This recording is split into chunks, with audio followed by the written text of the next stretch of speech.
Hello doctors, जैसे आप सबको पता है कि नीट पीजी की डेट डिक्लेयर हो गई है और इसी दौरान मैं ऐसे बहुत सारे बच्चों से मिली हूँ जो कि फाइनेंशियल रीजंस के कारण पीजी की कोचिंग अफोर्ड नहीं कर पा रहे हैं।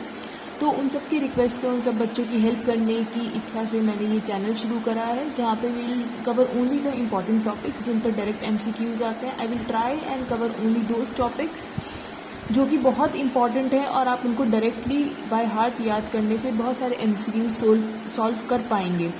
आई am doctor Singla and I am starting this channel crack PG with doctor Singla. तो let's start this. First of all will start with short subjects like anesthesia. In anesthesia, our first topic will be central neuraxial blockade, that is spinal subarachnoid block plus epidural. If we talk about central neuraxial block, it covers these two topics. In spinal anesthesia, today we'll cover central neuraxial block. In spinal anesthesia, we need to know the basics. The basic is spinal cord length. Spinal cord, first of all, we need to know that spinal cord extends from medulla oblongata to L1 in adults and L3 in infants and neonates. The second thing which we need to know is CSF volume. In this, we need to remember that the total volume at a time is 150 ml. Although the production is 500 ml per day. So where does the rest of the volume goes? The rest of the it is a continuous production of 500 ml. That is, it is secreted and it is being absorbed. At a time, there is only 150 ml which is moving around our brain and spinal cord. Out of which 125 ml is present in the cranium and 25 ml is present in spinal cord. Okay, so this is the basic which we need to know for both spinal and epidural. Now we'll start with spinal anesthesia. In spinal anesthesia, it is also known as spinal block or subarachnoid block. Generally, it is given at the level of L3 and L4. It is also known as differential block. Why so? Why spinal anesthesia is known as differential block? Because the autonomic level is 2 segment higher than the sensory, which is further 2 segment higher than the motor block. Now we need to know the structures. The structures which are pierced for spinal anesthesia. So the first is skin, then subcutaneous tissue, then supraspinous ligament, then there is interspinous ligament, ligamentum flavum. This is the ligament. When you cross this ligament, there is a feeling of loss of resistance. After this, there comes dura, then arachnoid. In spinal anesthesia, we deposit drug between arachnoid and pia mater. However, in epidural anesthesia, we deposit the drug after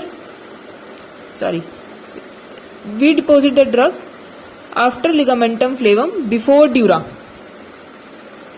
Okay, so just let us go again. The structures pierced in spinal anesthesia is skin, subcutaneous tissue, then supraspinous ligament, interspinous ligament, ligamentum flavum. Ligamentum flavum, the thick ligament, after which we get the feeling of loss of resistance. Then there is dura, followed by arachnoid, and the drug is deposited between the arachnoid and pia mater. Now comes the drugs which is used for spinal anesthesia. The drugs used, there are many different kinds of local anesthetics which can be used for spinal anesthesia. Some of them are ropivacaine, 0.5% in dextrose. Now, why dextrose? Dextrose is added just to increase the baricity of local anesthesia, so that the drugs become hyperbaric. Baricity as compared to the CSF, so that the drug becomes hyperbaric and it settles down. Other drugs used is 5% xylocaine, though it is not used nowadays. Other than this is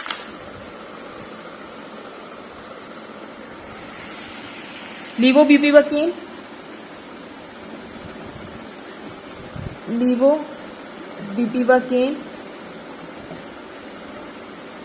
0.5% bupivacaine, and etc. The mechanism of action. How does where does this जो हमने local anaesthetic drug डाला है from between the dura, between the arachnoid and पाया, where does it act? Where does it act? It acts on the spinal nerves and dorsal ganglia. In subarachnoid block, the drug acts on spinal nerves and dorsal ganglia. This is important. See, you need to know. ये direct questions बनते हैं. Okay. Now we need to know the factors which affect the level of block. हमने बोला differential block है, 2 segment. सबसे ऊपर आता है ऑटोनॉमिक, फिर आता है सेंसरी, फिर आता है motor. But we need to know what decides the height of the block. Simple, volume. ज्यादा ड्रग देंगे ज्यादा हाइट आएगी. सेकंड, पेशेंट की हाइट. अगर पेशेंट की हाइट ज्यादा है तो amount of drug required will also be more. Number 3, obesity, ascites, pregnancy.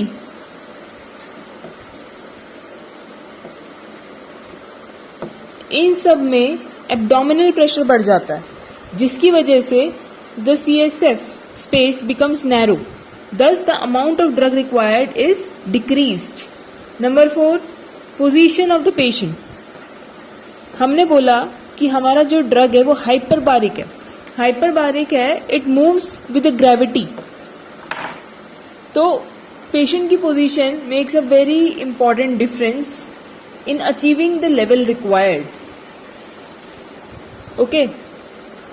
Other than this, ये तो हो गए कि हमें कितना लेवल चाहिए, वो किस चीज़ों पे डिपेंड करता है.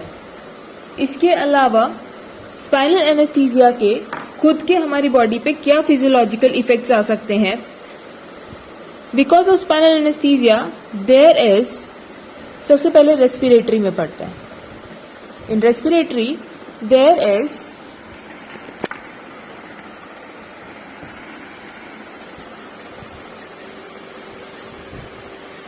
paralysis of the intercostal muscles. In respiratory, there is paralysis of intercostal muscles, due to which there is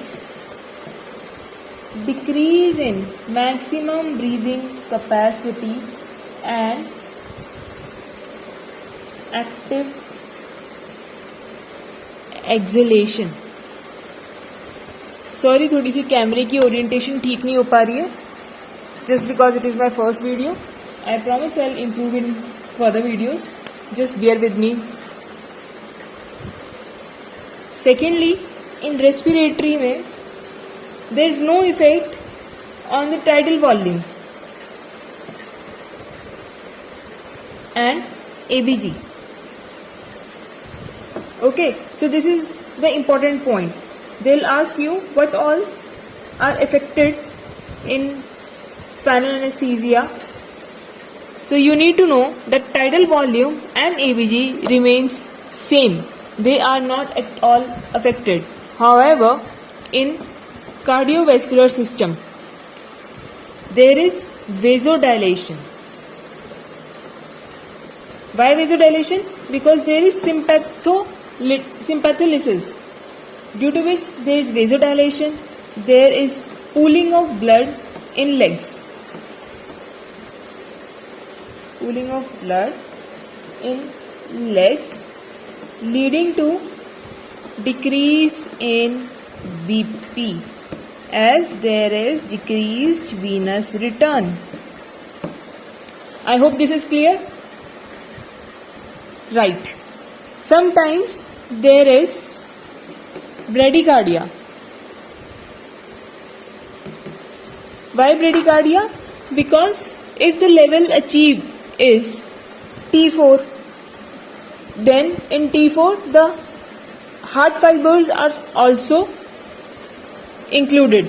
They are also blocked, due to which there can be bradycardia and the treatment will be atropine. Now, in subarachnoid block, the last thing which we need to know is complications. Complications of subarachnoid block. Number 1 will be hypertension. Reason I have already explained. If BP decreases more than limit, that is more than 20% of the baseline, then hypertension. There can be apnea. There can be cardiac arrest. These are the extreme complications. There can be post-dural puncture headache. Now we'll study about post-dural puncture headache. If at all it happens, it will occur between 12 to 24 hours of subarachnoid block. It is usually occipital but can be frontal also. It is the sharp features for PDPH is it gets relieved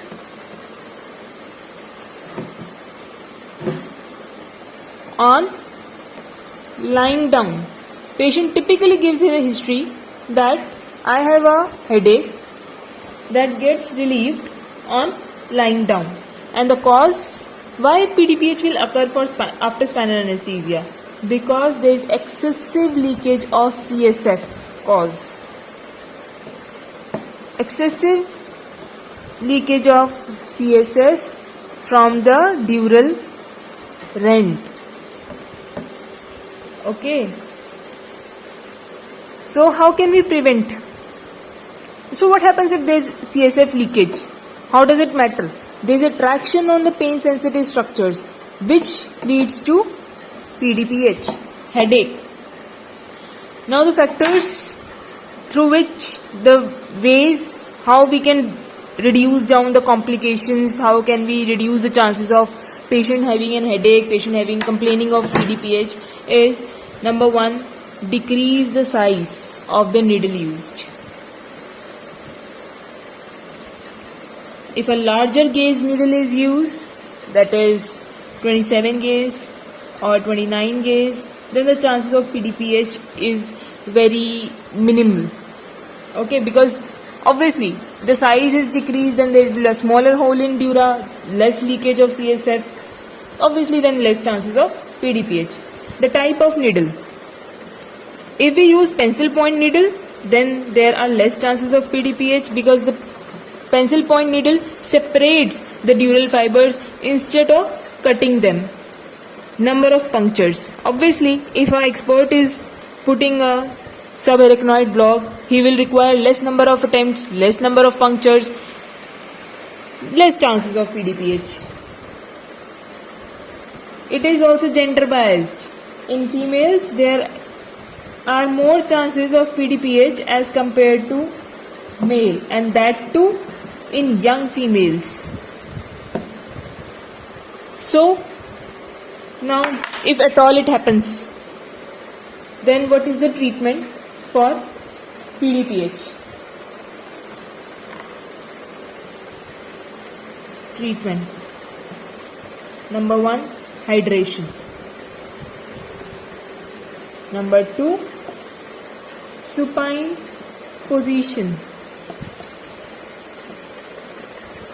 Number 3, simple analgesics like PCM, diclofenac.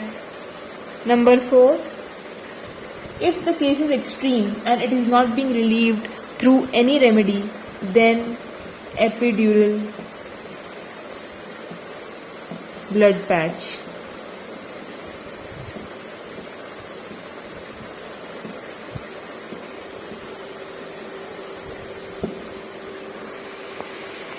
Okay. People say that sphenopalatine ganglion block also helps in this PDPH, but mostly if the case is so severe, then epidural blood patch is the gold standard treatment. The absolute contraindications for subarachnoid block, that is when we should not give a subarachnoid block, when we should avoid spinal anesthesia. Number 1 and the foremost absolute contraindication is patient refusal. If the patient denies, then no one on earth can force him or her to get a spinal anesthesia. He has the right to ask for general anesthesia. Number 2, raised ICT, because there is a chance of herniation, therefore will avoid spinal anesthesia. Number 3, infection at the site. Number 4, coagulopathy.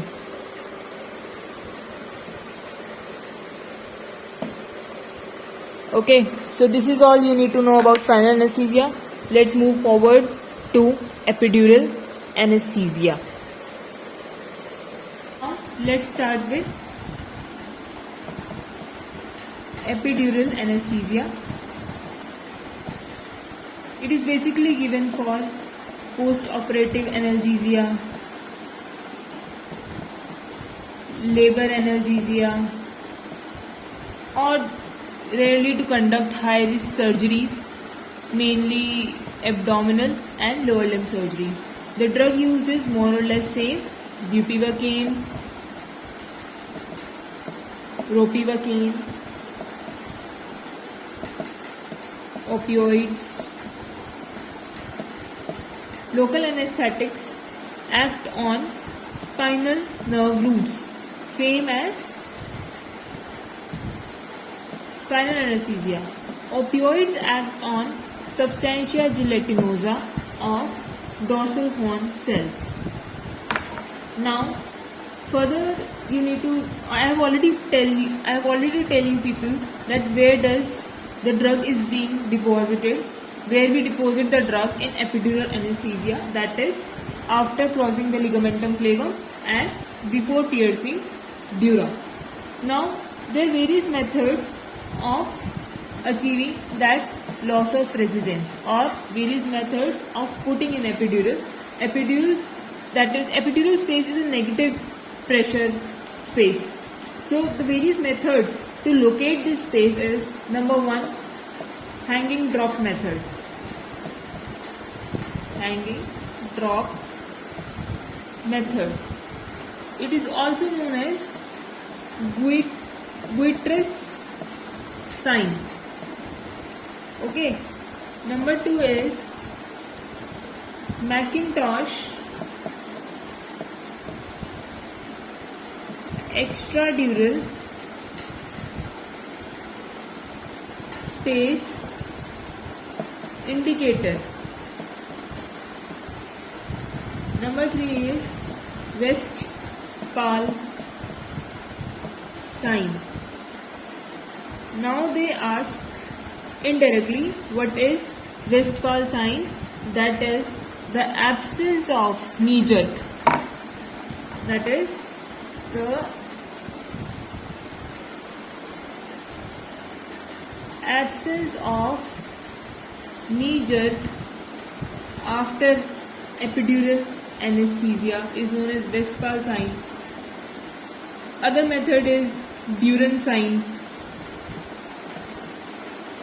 That is if there is a rapid injection of drug in epidural space, there is increase in, mind you, increase in rate and depth of breathing. Okay, this is Duran sign.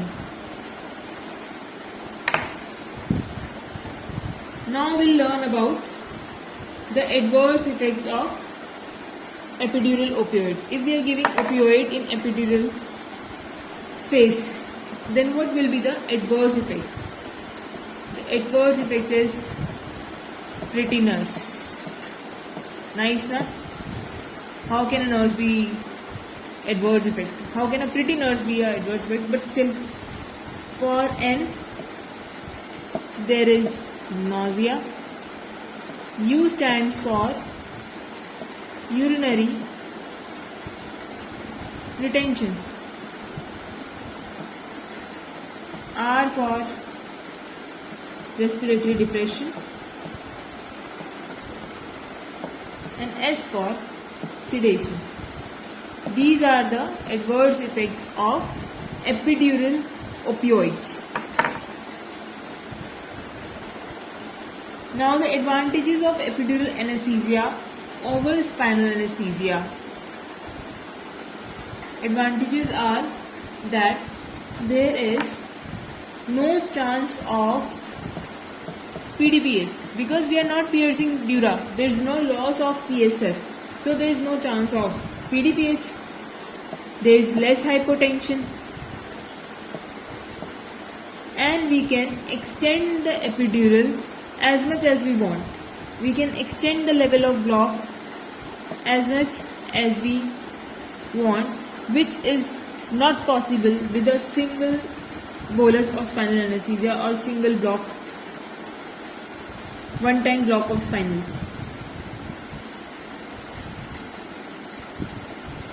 Extend level of block. Okay. So now we need to know what is labor analgesia. I have just said that epidural anesthesia is used for labor analgesia. What is labor analgesia? Labor analgesia is basically a kind of anesthesia given to a laboring or delivering female in which she does not feel the pain of contractions. No pain of contractions. Contractions will be there, but there won't be any pain, and plus motor power of her legs will be intact.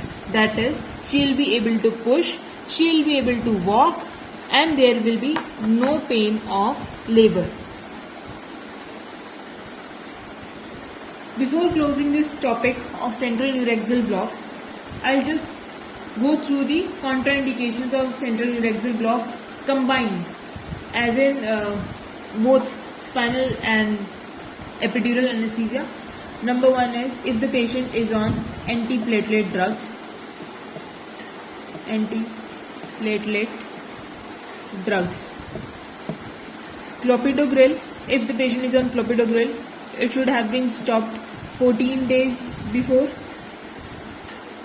Abciximab should have been stopped 7 days. Clopidogrel is 7 days.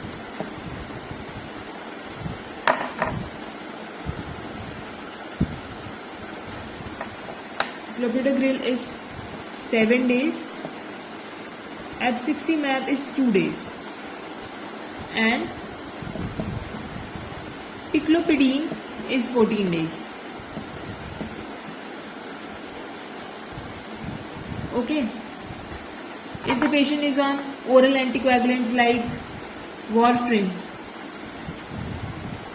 then we need to have a normal PT-INR report before taking the patient for any kind of central neuraxial block.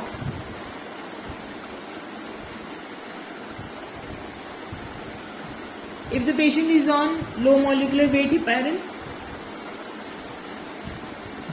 then epidural catheter. Now there are rules for removing the catheter also. If the patient is on low molecular weight heparin, then an epidural catheter is inside, then at least there should be a gap of last dose of low molecular weight heparin. Then there should be at least a gap of 10 hours between the last dose of low molecular weight heparin and removal of epidural catheter.